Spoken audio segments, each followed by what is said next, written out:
λόγω επισκέψεων είχαμε διακοπή, δεν πειράζει. Λοιπόν, αυτός εδώ είναι ο τοίχος.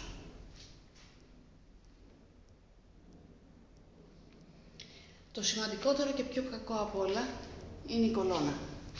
Έχουν φανεί τα σίδερα, εκτός ότι έχουν φανεί, έχουν φτάσει πάρα πολύ βαθιά. Αυτό είναι ένα σίδερο το οποίο έπρεπε να ήταν μέσα πολύ βαθιά θαμμένο και δεν είναι, και βέβαια είναι όλα σάπια. Είναι η αρχή της κολόνας αριστερά στο δωμάτιο. Το καθημερινό φαινόμενο είναι αυτό.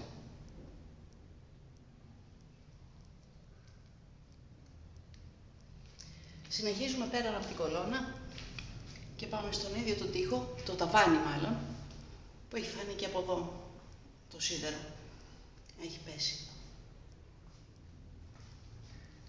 Έχει μείνει ένα κομμάτι κενό και εδώ έχει σκάσει, αλλά σε αυτό το σημείο έχει ανοίξει και φαίνεται πάλι. Ο τοίχος, όπου και να τον δεις, όπου και να τον πιάσεις, φουσκωμένος και έτοιμος προς κατάρρευση.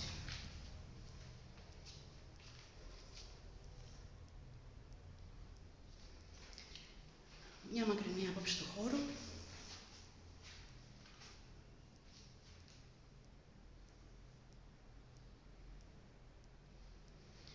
Και πάμε στο πλάι του Βάρη, το οποίο έχει και αυτό τα φουσκώματά του, γεμάτο. Δυστυχώς έχει σπάσει όλο μέχρι κάτω και είναι έτοιμο να ανοίξει και αυτό.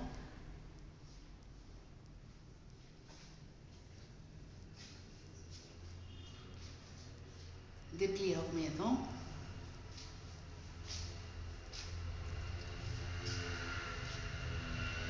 Και βέβαια από εκεί.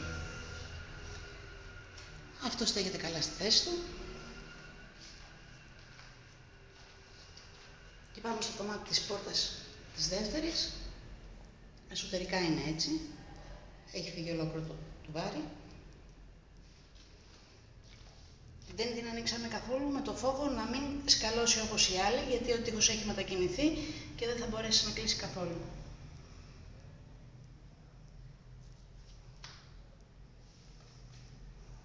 Αυτά είναι παλιά σοβατίσματα ή τα νέα σοβατίσματα που είχαν γίνει όταν είχε γίνει η επισκευή μετά το 2001 που είχατε έρθει, δεν ξέρω. Η ουσία είναι ότι έχει καταρρεύσει παντού. Και η σαπίλα. Αυτή η σαπίλα η οποία έχει καταφάει όλα τα σίδερα μέσα στο σπίτι. Συνεχίζουμε στο παράθυρο, το οποίο παράθυρο και αυτό κατά τον ίδιο τρόπο έχει γκρεμιστεί, έχει τη ρογμή του μέχρι πάνω.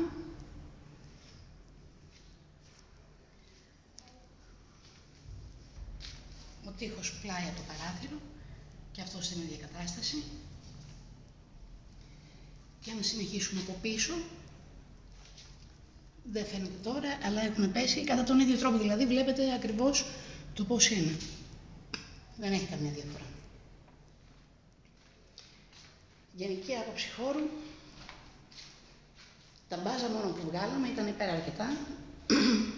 Ευτυχώς πήρα αέρα το σπίτι. Δεν ξέρω για το πόσο μπορεί και πόσο θα επιβιώσει.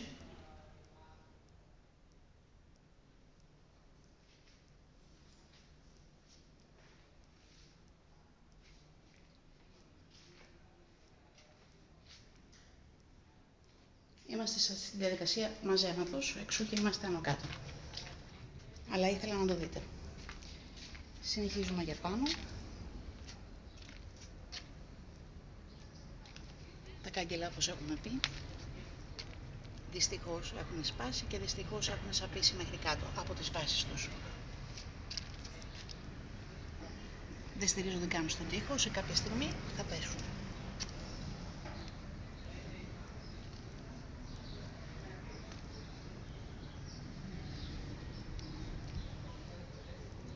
Αυτός είναι ο τοίχος της σκάλας. Ανεβαίνουμε.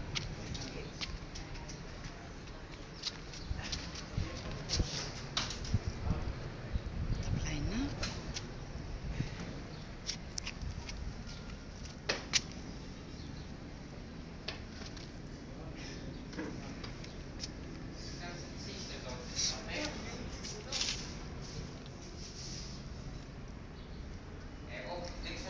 άλλους.